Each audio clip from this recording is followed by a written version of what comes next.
இணைந்துள்ள அனைவருக்கும் வணக்கம்.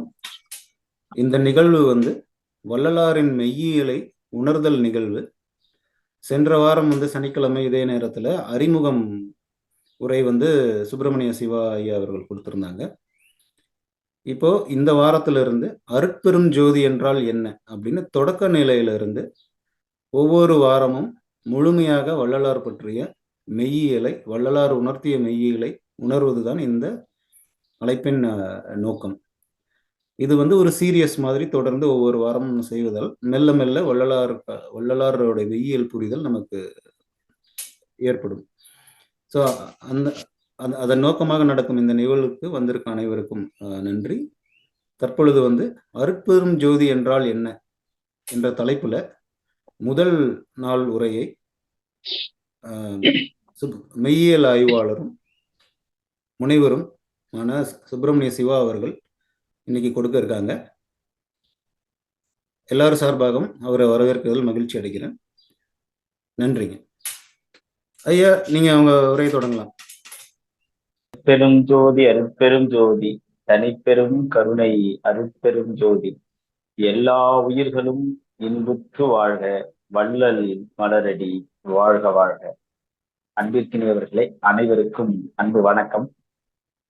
நம்முடைய இந்த வள்ளலார் பணியகம் செய்கிற இந்த எளிய முயற்சி வள்ளல் பெருமானாருடைய மெய்யியலை எல்லோரும் அறிவதற்கும் எளிமையாக வடிவில் கொண்டு போவதற்கான செய்திகளோடு தான் நாம் இந்த முயற்சியை கடந்த வாரம் தொடங்கினோம். ஒவ்வொரு படிநிலையாக இதை கொண்டு போவது என்பதுதான் இந்த சந்திப்பினுடைய முதன்மையான நோக்கமாக இருக்கிறது. அதே போல குறித்த நேரத்தில் ஒரு வகுப்பு போல அதை உடனடியாக அந்த எவ்வளோ இந்த அரை மணி நேரத்தில் எவ்வளவு செய்திகளை கொண்டு போக முடியும் என்பதுதான் இன்றைக்கு நாம் பார்க்க இருக்கக்கூடிய இந்த பொறுமை அருட்பெரும் ஜோதி என்பதுதான். பல பேர் சன்மார்க்கத்தில் இருக்கக்கூடிய பல அன்பர்கள் எல்லாம் அருட்பெரும் ஜோதி அருட்பெரும் ஜோதி என்று சொல்லிட்டே இருக்கிறாங்க. அப்படின்னா என்ன, அதனுடைய தத்துவ விளக்கம் என்ன என்பதைத்தான் நாம் இன்றைக்கு பார்க்கிறோம்.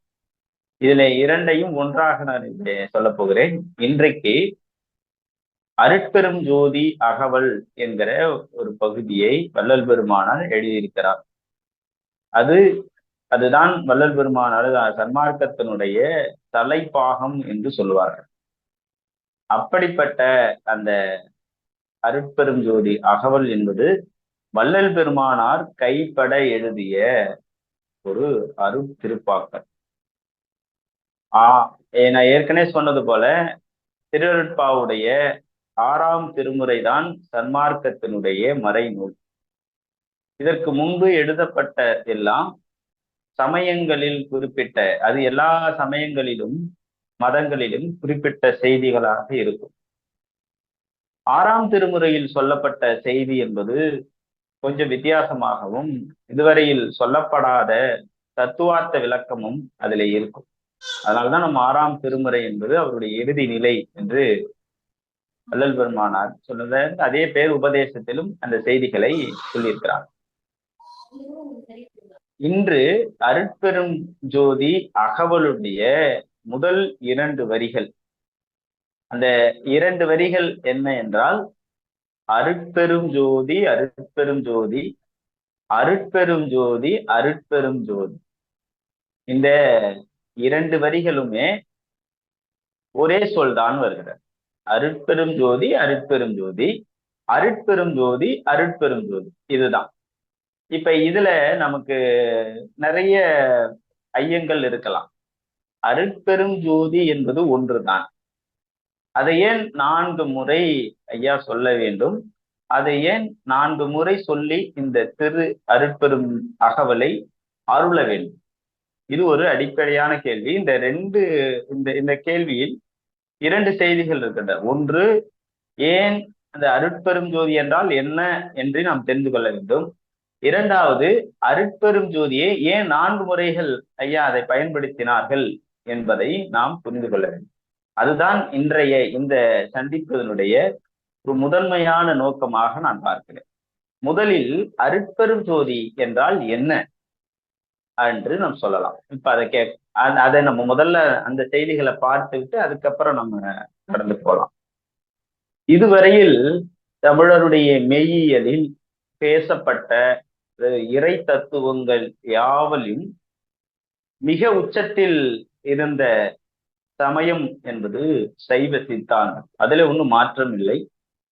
சைவத்து மேல் சமயம் இல்லை என்று சொல்வார்.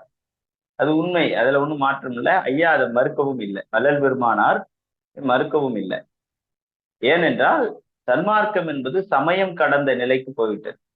அப்ப சமயம் மதம் கட்டத்தில் உயர்வான தத்துவத்தை முன்மொழிந்தது சைவ சித்தாந்தம் என்பதுதான். அதில் தான் 36 தத்துவங்கள் பேசப்படுகிறது.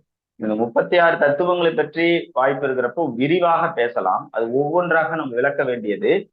இப்போ குறைஞ்சதே அதை நம்ம ஒரு செய்தியா சொல்லிட்டு போறேன். இந்த 36 தத்துவங்கள் என்பது பொதுவாக எப்படி அழைக்கப்படுது அப்படின்னா, ஐம்பூதங்கள் பற்றியும் ஐம்புலன்கள் பற்றியும் இந்த 5 புலன்கள் செய்யக்கூடிய தொழில்கள் பற்றியும் அதுக்கு மூலமாக இருப்பவருடைய காரண காரிய இவங்கள் பற்றிய குறிப்புகளும் இதையெல்லாம் உள்ளடக்கி இருப்பதுதான் 36 தத்துவங்கள் என்று சித்தாந்தம் சைவ ஆகமங்கள் முன்மொழிகின்றன. அப்படி இந்த 36 தத்துவங்கள் என்பது இதுவரையில் தமிழருடைய மெய்யில் தான் இருக்கிறது. இது ஒன்று. இந்த 36 தத்துவங்களை கடந்த ஒரு பெருநிலை இருக்கிறது என்று வள்ளல் பெருமானார் சொல்கிறார். அது எப்பொழுது, எப்படி, எங்கே என்று கேட்டால், சைவ சித்தாந்தம் பரமசிவம் என்கிற பெருநிலையை குறிக்கிறது. அந்த பெருநிலைக்கு இதோடு முடிகிறது. அதனுடைய தொடர்ச்சியாக அல்லது அடுத்த படிநிலையாகத்தான் சுத்த சன்மார்க்கம் இருக்கிறது. இந்த சுத்த சன்மார்க்கத்தில் பல நெறிகளில் சைவ சித்தாந்தத்திலே சன்மார்க்கம் பேசப்படுகிறது. நிறைய அதாவது ஐயாவே சொல்லுவாங்க, சமய சன்மார்க்கம் இருக்கிறது, மத சன்மார்க்கம் இருக்கிறது, இதெல்லாம் அதுக்குள்ளே வரும். ஆனால் வள்ளல் பெருமானார் முன்மொழிவது சுத்த சன்மார்க்கம். இதையெல்லாம் கடந்த பெருநிலை, சமய மதங்களை கடந்த பெருநிலை தான் அந்த சுத்த சன்மார்க்கம் என்று சொல்றாங்க. அப்ப இந்த பரமசிவத்தோடு நின்று போன இந்த கட்டத்தை அடுத்த ஒரு பகுதி இருக்கிறது. நம்முடைய அருளாளர்கள் எல்லாம் ஒவ்வொரு சரியை, கிரியை, யோகம், ஞானம் என்ற 4 படிநிலைகளை சொல்கிறார். இந்த படிநிலைகளில் ஒவ்வொருவரும் இறையை தேடிய பயணத்தில், இறையை உணர்கிற பயணத்தில் ஒவ்வொரு விதமான அனுபவத்தை பெறுகிறார்கள். எல்லாம் ஒரு இடத்தை போவதற்குத்தான் இந்த எல்லா வழிகளுமே. ஒரு வழி, அதை ஒரு இலக்கு ஒன்று, ஒரு இடத்துக்கு தான் போறோம். அந்த இறைநிலை என்பது ஒன்றுதான். அதை அடைவதற்கு அதை இப்படி போனா சுருக்கமா போகும், இப்படி போலாம் என்று ஒவ்வொருவருக்கும் இறை உணர்த்தி இருக்கிறது. ஏன்னா இறை என்பது பன்மை, அதுக்கான வழியும் பன்மை. எனவே அதை நோக்கி போகிற பொழுது அவர்கள் அனுபவத்தை பகிர்ந்திருக்கிறார். அப்படித்தான் சரியை, கிரியை, யோகம், ஞானம் என்று அந்த படிநிலைகளை பிரித்தார்கள், அந்த வழியை பிரித்தார்கள். வள்ளல் பெருமானாருடைய இந்த மார்க்கம், சுத்த சன்மார்க்கம், அந்த பரமசிவம் என்கிற நிலையை முடிவாக அறிவித்த போது, இல்லை, இதற்கு மேலே ஒரு பெருநிலை இருக்கிறது, அந்த பெருநிலைக்கு பெயர்தான் அருட்பெரும் ஜோதி என்று முன்மொழிந்தார். அதுதான் இன்றைக்கு சுத்த சன்மார்க்கத்தினுடைய இறை நிலையாக, இறையவனாக பார்க்கப்படுவது என்பது. இதைத்தான் அருட்பெரும் ஜோதி என்ற ஒரு கடவுளை, ஒரு புதிய சித்தாந்தத்தை, புதிய விஷயத்த, ஒரு நெறியை கொண்டு வராங்க. அப்ப இது ஒரு வகையானது. அப்ப நமக்கு இதுல இருந்து ஒரு விஷயம் மட்டும் புரியுது. இதுவரையில் சொல்லப்பட்ட பல விஷயங்களில் அதை கடந்த ஒரு பெருநிலை இருக்கிறது. அந்த பெருநிலையில் என்னென்னலாம் சொல்லப்பட்டிருக்கிறது என்கிற செய்தியை அல்லலாம் சொல்லியிருக்கிறார். அந்த பெருநிலைக்கு பெயர் தான் அருட்பெரும் ஜோதி என்பது. இது முதல் செய்தி. இரண்டாவது, எப்படி ஒரு மனிதன் வாழ்வதற்கு, அந்த மனிதனுடைய நோக்கம் எதுக்காக வாழ்கிறான் என்று சொல்லுகிற பொழுது, வள்ளல் பெருமானார் பொதுவாக தமிழுடைய மரபில் நான்மறை பேசப்படுது. நான்மறை என்பது நாம சொல்லலாம் அறம், பொருள், இன்பம், ஈடுபேறு என்று 4 மறை சொல்லப்படுகிறது. இந்த 4 மறையினுடைய இறுதித்துவம், அதாவது இறுதியாக இருப்பது வீடு பேறு என்று சொல்கிறோம். இது பொதுவான உலகியலில் இருக்கக்கூடிய ஒரு வாழ்வியல் முறை, நம்முடைய இயல்பிலே இருக்கு. இதுதான் எல்லாருக்கும், இதான் 4 மறை என்று சொல்லுகிறோம் நம்ம இதில். ஆனால் இதே சுத்த சன்மார்க்கத்தில் வள்ளல் பெருமானார் சொல்லக்கூடிய 4 மறை என்பது வேறாக இருக்கிறது. அதுல ரொம்ப ரொம்ப அழகா சொல்றாங்க. இதுல இந்த 4 என்பதற்கு நிறைய பொருள் இருக்கு. ஏனென்றால் இந்த சுத்த சன்மார்க்கத்தில் மனிதன் குறிக்கோளாக, மனிதன் அடையக்கூடிய அறமாக, லட்சியமாக சொல்லக்கூடியது 4ஐ வள்ளல் பெருமானார் முன்மொழிகிறார்.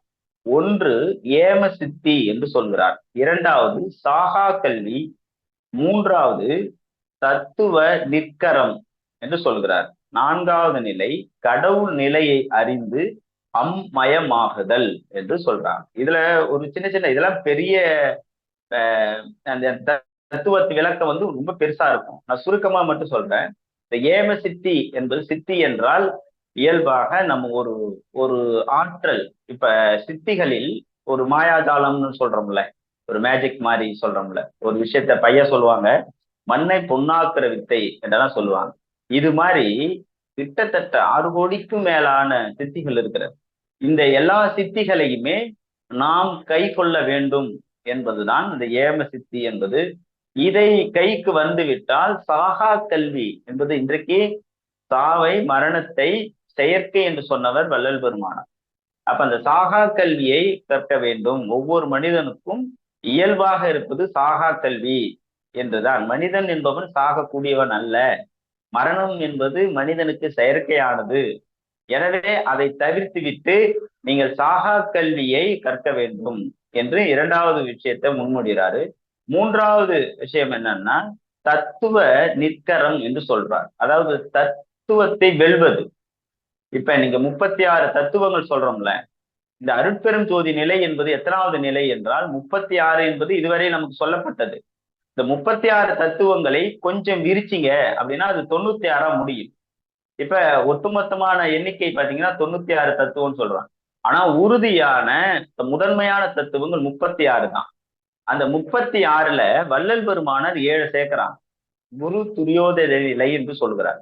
அதாவது 43 தத்துவங்களை வள்ளல் பெருமானார் சொல்கிறார். இந்த 43வது பெருநிலை என்பது அருட்பெரும் ஜோதியினுடைய மேல்நிலை என்று சொல்கிறார். இது ஒன்று. அதே போல 4வது நிலை சொல்றார், கடவுள் நிலையை அறிந்து அம்மயமாக்குதல் என்று சொல்வார். கடவுளுடைய அம்சம் எப்படி இருக்கிறது, அதனுடைய அம்சம் எப்படி இருக்கு, அவர்கள் நாம் எப்படி அதை கடந்து போக முடியும், நாம் அந்த எப்படி இறைவனுடைய விளக்கம் இருக்கிறது, அந்த விளக்கமாக நாம் எப்படி மாறி கடவுளாகவே மாறுகிற அந்த முறைமையை கற்றிருக்க வேண்டும். இதுதான் மனிதருக்குரிய 4 அறங்களாக வள்ளல் பெருமானார் முன்மொழிகிறார். எனவே இந்த சுத்த சன்மார்க்கத்தின் அறமாக, லட்சியமாக சொல்வது 4. இந்த 4ஐ எப்படி அடைய வேண்டும் என்று சொல்லுகிற பொழுது அதிலே 4 விதமான ஒழுக்கத்தை சொல்கிறார். இப்ப இந்த 4 விதமான ஒழுக்கங்கள் என்ன? இந்திரிய ஒழுக்கம், கர்ண ஒழுக்கம், ஜீவ ஒழுக்கம், ஆன்ம ஒழுக்கம் என்று சொல்லுகிறார். ரொம்ப சிம்பிள். இது நீங்க பாக்குற போது நமக்கு ஏதோ பெரிய ஐயா பெரிய விஷயத்த சொல்ற மாதிரி ரொம்ப எளிமையானது. இந்திரிய ஒழுக்கம் என்றால் புலன்கள் ஒழுக்கம், அவ்வளவுதான். அது என்னென்ன? பொய் சொல்லக்கூடாது, கொடூரமா பார்க்கக்கூடாது, சுவை விரும்பக்கூடாது, கெட்டதை கேட்கக்கூடாது, இவ்வளவுதாங்க. அப்ப இந்த மாதிரி விளக்கத்தை நாம் கொடுக்கிற பொழுது, இந்த மாதிரி விஷயங்களை நம்ம அதெல்லாம் நம்ம புலன்களுடைய அடக்கம் என்பது ரொம்ப முதன்மையானது. இது ஒன்று. 2, அதுதான் இந்திர ஒழுக்கம்னு சொல்றார். இந்திரிய ஒழுக்கம். கரண ஒழுக்கம் என்பது மனம் பற்றியது.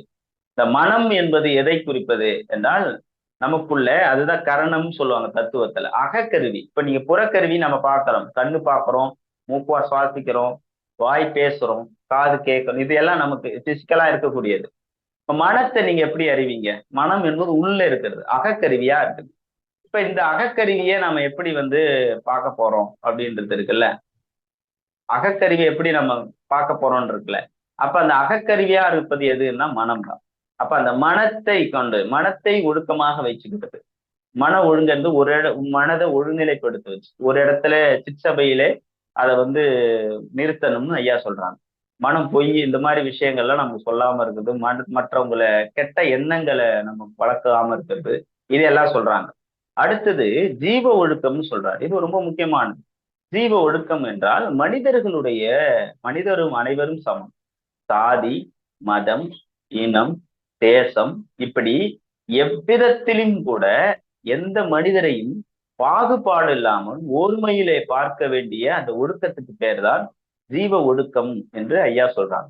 அப்ப இது 3வது ஒழுக்கம். 4வது ஒழுக்கத்தை ஐயா சொல்றப்ப என்ன சொல்றாங்கன்னா ஆன்ம ஒழுக்கம் என்று சொல்றாங்க.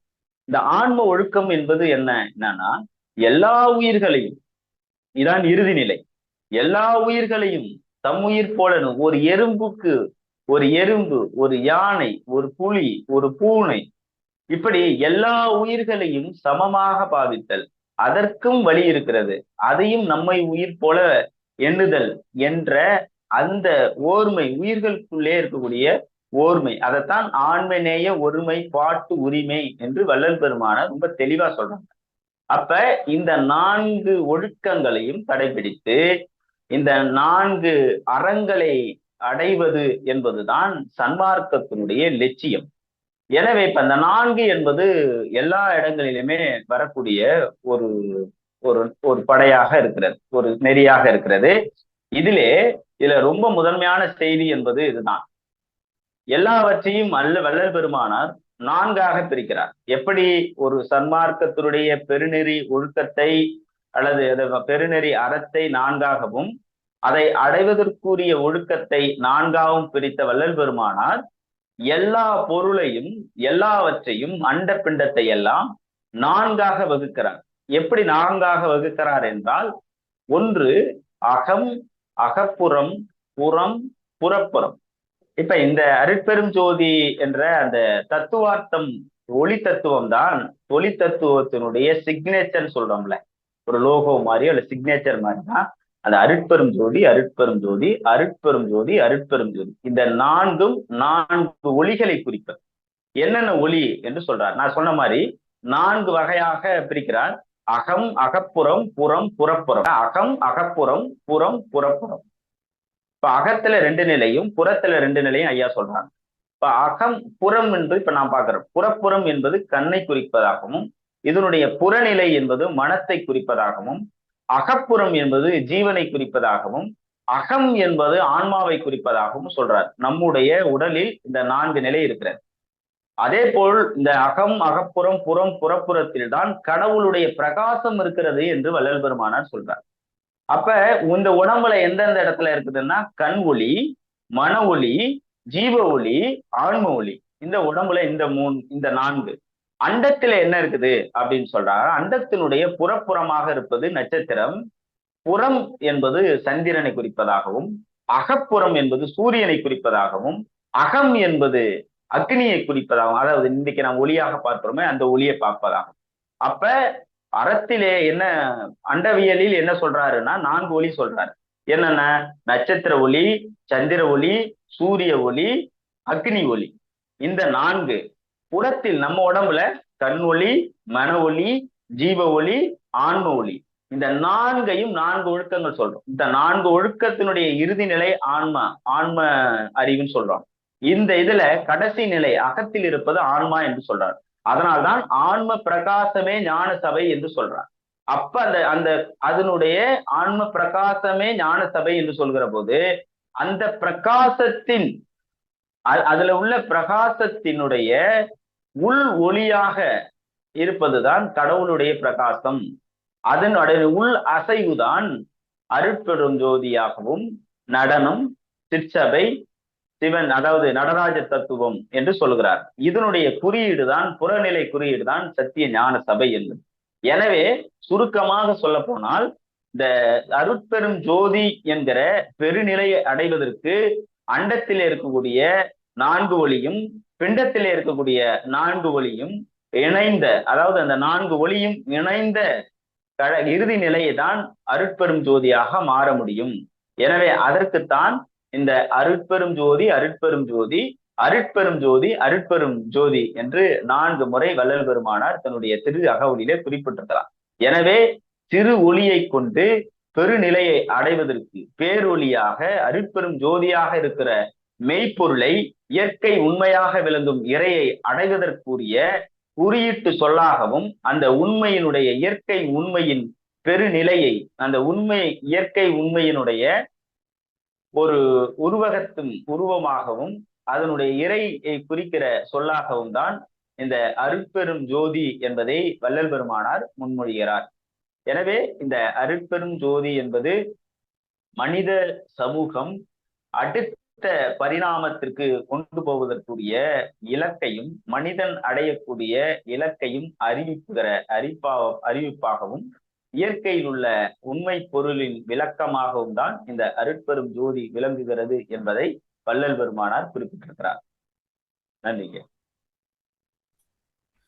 நன்றிங்க ஐயா. ரொம்ப ஆழமான விளக்கமாக இருந்தது. இருந்தாலும் இது மீண்டும் ரொம்ப கூடுதலான புரிதலுக்காக ஒரு கேள்வியை நானே முன்வைக்கிறேன். அடுத்தது இது பண்ணலாம். என்னன்னா, இன்றைய நம்ம வாழ்ந்துகிட்டு இருக்க வாழ்க்கை முறையில இப்போ இந்த 4 விதமான ஒழுக்கங்களை எல்லாத்தையுமே கடைபிடித்து அருட்பெரும் ஜோதிங்கிற அந்த நிலை, அதாவது பரமசிவத்துக்கு அடுத்ததுதான் அருட்பெரும் ஜோதி, அதை கடந்ததுதான் சிவனை தத்துவத்துக்கு தாண்டி இன்னும் மேல்நிலை அருட்பெரும் ஜோதி அப்படிங்கிறது வள்ளலார் பெருமான் உணர்ந்து கொண்டு வந்திருக்கான்னு சொல்லியிருக்கு. இந்த 4 ஒழுக்கங்களையும் சரியாக கடைபிடித்து இப்போ நம்ம வேலை செய்கிற முறைகள் அது எல்லாமே நிறைய விஷயங்கள் இருக்கு. அது பார்த்தீங்கன்னா இதற்கு இடர்பாடாக இருக்கும். ஸோ நம்மளுடைய வாழ்க்கை முறையை பாற்றுக்கொண்டு அதை கடைபிடிக்க முடியுமா? அது ஒரு கேள்வி. 2வது அந்த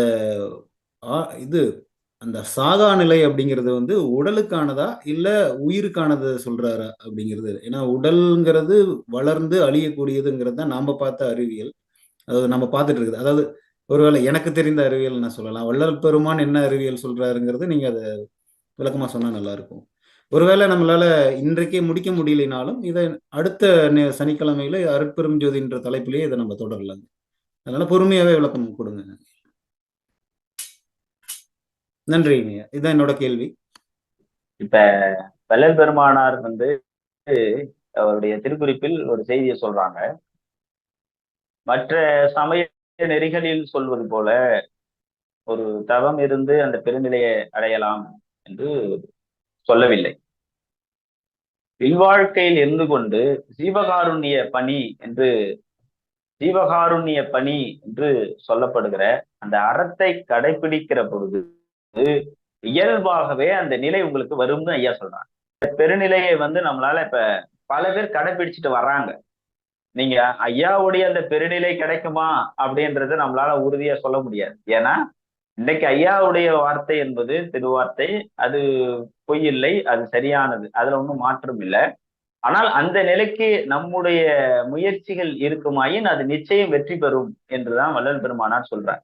அப்ப ஜீவகாருண்யம் என்கிற பணியை நாம் தொடர்ந்து செய்ய செய்ய அதுக்கான விளக்கத்தை நீங்க உங்களுடைய அந்த முயற்சியின் வலிமை, நீங்க எவ்வளவு முயற்சிகள் செய்கிறீர்களோ உங்களுடைய ஒழுக்கத்திற்கு ஏற்பவாறு அந்த அந்த பெருநிலை கிட்டும் என்று சொல்றாங்க. அது இப்போ வாழ்ற வாழ்க்கை முறையிலேயே இருக்கிறது. கணவன் மனைவி இருவருமே இந்த மார்க்கத்திற்கு நல்ல ஒரு குடும்பம் நடத்தி கொண்டேயே அந்த நிலைகளை ஒரு ஒரு ஒரு ஒரு படிநிலைக்காக போய் கொண்டிருக்கிறார்கள் என்பது நமக்கு இப்பொழுதே நம்மளுடைய சமகாலத்திலே பார்க்க முடியும். எனவே அந்த நிலை என்பது சாத்தியம்தான், அதுல ஒன்றும் நமக்கு மாற்றம் இல்லை. உறுதியா அந்த நிலையை நம்ம அடையலாம், இல்வாழ்க்கையில் இருந்து கொண்டே அடைய முடியும். சரிங்க. அந்த உயிராங்கிறது அந்த விஷயத்துக்கும் சொல்லிடுங்க. அது அதான் இதுல நிறைய இருக்கு. நம்முடைய அருளாளர்கள் எல்லாம் ஞானசம்பந்தர பெருமானாரானும் சரி, மாணிக்கவாசக பெருமானாரானும் சரி, எல்லோருமே உடலோடு தான் இறைநிலையை அடைந்தார். எனவே இந்த பேருடலை நாம் அப்படியே வெளிச்சமாக மாற்றிக்கொள்ள முடியும். ஆதாரம் அருட்பெரும் ஜோதி அகவலில் இறுதி பகுதியிலே வள்ளல் பெருமானார் தான் எப்படி அடைந்தேன் அந்த நிலையை என்று சொல்லும் பொழுது இந்த உடல் எப்படி ஆனது, இந்த உடலில் உள்ள சதைகள் எல்லாம் எலும்புகள் எல்லாம் எப்படி ஆனது, எப்படி குழைந்தது, அது எப்படி இந்த எல்லாவற்றையும் குழைந்து ஒரு நிலைக்கு வந்தது என்பதையெல்லாம் விரிவாக பேசுகிறார். அப்படி ஐயாவுடைய வார்த்தைகள் இருந்து பேசுகிற பொழுது இந்த உடலையே மொத்தமாக அதிலே அந்த விஷயமாக, அதாவது இந்த அது பேரு சுத்த தேகம், பிரணவ தேகம், அருள் தேகம்னு சொல்லுவாங்க. அந்த தேகத்தாக நம்மளால கன்வெர்ட் பண்ணிக்க முடியும்ன்றதுதான் வள்ளல் பெருமானார் திருவார்த்தை என்பது அதுதான். அதனால அது சாத்தியப்படும்.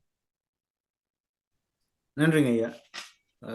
இப்ப கலந்து கொண்டு இருக்கவங்களுக்கு ஏதாச்சும் கேள்வி, கூடுதலான கேள்வி இருந்ததுன்னா கேளுங்க. ஒரு 5 நிமிடத்துல நம்ம அதுக்கான பதிலையும் பார்த்துட்டு இன்றைய நிகழ்வு முடிச்சிடலாம். நன்றி.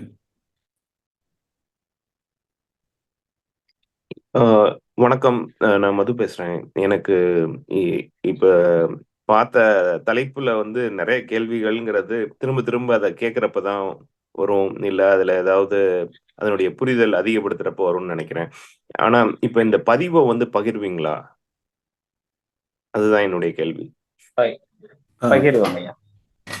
ஆமாங்க மது. இப்போ இந்த காணொலிகள் அகவொலின்னு, இப்போ சுப்பிரமணிய சிவா அவங்களோட யூடியூப் வலைவலி இருக்கு இல்லைங்களா, அதுல அகவொலின்னு அந்த வலைவலியில இது பகிரும். எல்லா வாரத்தோட இதையும் அதுல பகிர்ந்துருக்கும். ஓ, சரி சரி, ஓகே, நல்லது, நன்றி. நன்றி. இப்போ அடுத்ததாக, இப்போ இதுல இணைஞ்சிருக்கிறவங்க எந்த பகுதியில் இருக்கீங்க, உங்களோட கைபேசி எண்ணையும் கொடுத்தீங்க அப்படின்னா இதுக்கான ஒரு குழு உருவாக்கியிருக்கோம் சென்ற வாரம் பேசின மாதிரி. அதுல இந்த வகுப்பு நம்ம இன்னைக்கு பேசுனதோட அன்றன்ற வாரம் பேசுனதோடைய இருக்கக்கூடிய ஐயங்களை அதில் தெரிவிச்சிங்கன்னா அதுக்கான விளக்கங்களும் அதில் கலந்து பேசிகிட்டு இருக்கோம். அதற்கு அந்த குழுவில் இணைச்சிடலாம், அதுக்கு வாய்ப்பாக இருக்கும். அது இணைய விரும்புகிறவங்க உங்களோட எண்ணை எந்த பகுதியில் இருக்கீங்கன்னு சொல்லுங்கள். குழுவில் 90 இந்த எண்ணை நீங்கள் நினைவு வச்சுக்கோங்க. அதுக்கு வாட்ஸ்அப் பண்ணிவிடுங்க. நான் உங்களை அந்த குழுவில் இணைச்சிடுறேன். 96 2 98 123 64. இந்த எண்ணுக்கு +91 போட்டுங்க. இந்திய எண் அது. 96 2 98 123 64. இந்த எண்ணுக்கு நீங்கள் செய்தி அனுப்புனீங்கன்னா உங்களை இந்த குழுவில் இணைச்சிடலாம். அப்புறம் உங்களோட ஐயங்கள் எல்லாம் தெரிவித்து அதை விவாதிக்கிறதுக்கு நல்லாயிருக்கும். நன்றிங்க. இன்னும் 2 நிமிடம் இருக்கு. கூடுதலான தகவல் ஐயா நீங்க தெரிவிக்க விரும்பினா சொல்லிட்டு நம்ம நிகழ்வு முடிச்சுக்கலாம். இன்றைய நிகழ்வு முடிச்சுக்கலாம். இல்ல, தொடர்ந்து நம்ம இப்ப அருட்பெருஞ்சோதியோடைய அகவல் பகுதி தான் நம்ம மூலமா சொல்றோம். அந்த சாரத்தை தான் நம்ம இப்ப தொடர்ந்து அடுத்தடுத்த வாரங்கள்ல பேச போறோம். ஏனென்றால் இதுதான் இந்த உண்மையை, பேருண்மையை நம்ம தெரிஞ்சுக்கிட்டா போதும். வேற ஒன்றும் நீங்க அருட்பாவுல எல்லா பாடல்கள் 3000 பாடல்கள் 6000 பாடல்கள் படிக்கிறது விரிவான விஷயங்களை நீங்க பண்ணலாம். ஆனா எல்லா செய்திகளுமே தத்துவத்திலிருந்து இயல்பான வாழ்க்கை முறை வரையில் எல்லாவற்றையுமே வள்ளல் பெருமான இந்த அருட்பெரும் ஜோதி அகவல்ல சொல்லிட்டாங்க. எனவே இதை நாம தொடர்ந்து சிந்திக்கிற பொழுதே நமக்கு பல உண்மைகள் வரும். இதுவே போதுமானது என்றுதான் நான் நினைக்கிறேன். எனவே இதை தொடர்ந்து பார்ப்போம். அடுத்த வாரத்துல அருட்பெரும் ஜோதி அகவலினுடைய 2வது பாடலை பார்ப்போம். அதாவது இது பாடல் என்பது 2 வரி தான். எப்படி திருக்குறளில் இருப்பது போல 2 வரி தான். இப்ப நாம தொடக்கம் தான் சொல்லியிருக்கோம். முதல்ல 2 வரி சொல்லியிருக்கிறோம். அடுத்த நிலை 2 வரி போகும். அது எல்லாமே தத்துவமா இருக்கும். அடுத்தடுத்த நீங்க எப்படி உலகம் பிறந்தது இதெல்லாம் நீங்க அடுத்தடுத்த நிலைகள் வர்றப்ப இன்னும் ஆர்வமா இருக்கும். அதெல்லாம் தொடர்ந்து நம்ம பார்க்கலாம். நல்லதுங்க ஐயா, ரொம்ப மகிழ்ச்சிங்க ஐயா. அந்த அருட்பெரும் ஜோதி அந்த மொத்த அகவல்கள் இருந்த PDF இல்ல புத்தகம் இருந்தா சொல்லுங்க, புத்தகம் வாங்கிக்கிறோம். இல்லைன்னா PDF மாதிரி இருந்ததுன்னா குழுவுல நம்ம பகிர்ந்துடலாம். PDF இருக்கு, நானே பகிர்றேன் உங்களுக்கு. நன்றிங்க. நல்லதுங்க. இந்த முதல் நாள் அருட்பெரும் ஜோதி என்றால் என்ன என்ற அறிமுகத்துக்கான அந்த முதல் நாள் வகுப்பில் இணைந்த அனைவர்களுக்கும் நன்றி. விளக்கமாக அருமையாக சிறப்புரை கொடுத்த முனைவர் மெய்யியல் ஆய்வாளர் சுப்பிரமணிய சிவா ஐயா அவர்களுக்கும் எங்களது சிறப்பு நன்றிகள். நன்றி. தொடர்ந்து பயணிப்போம். நன்றி, வணக்கம். நன்றி. நன்றி. எல்லாம் செயல்படும். நன்றி.